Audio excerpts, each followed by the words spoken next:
ក្រោយចូលឆ្នាំមេឃមើលទៅស្ងាត់ស្ងៀម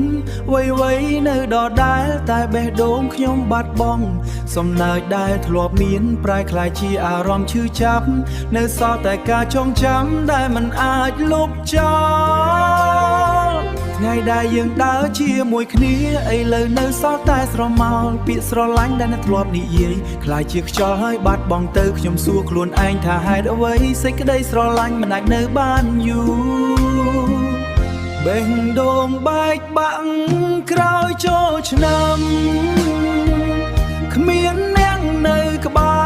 រដូចថ្ងៃម្សិលមិញលៀងធ្លាក់ក្នុងចិត្តមិនឈប់សម្រា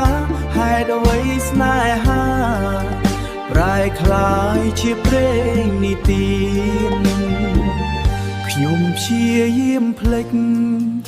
តែចិត្តមិនអនុញ្ញាតគ្រប់ទីកន្លែងមានតែ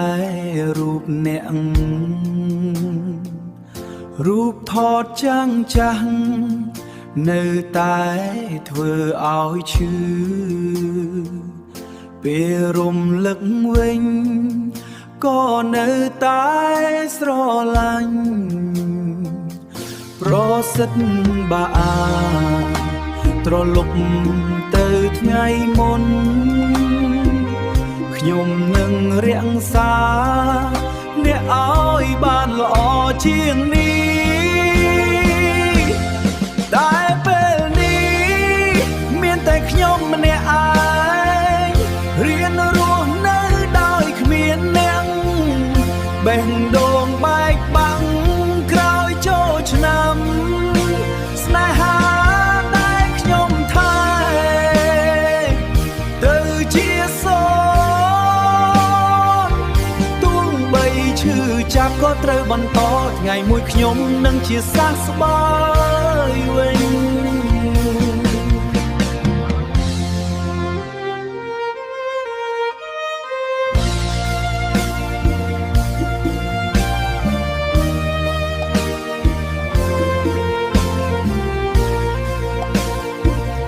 ចូលឆ្នាំថ្មី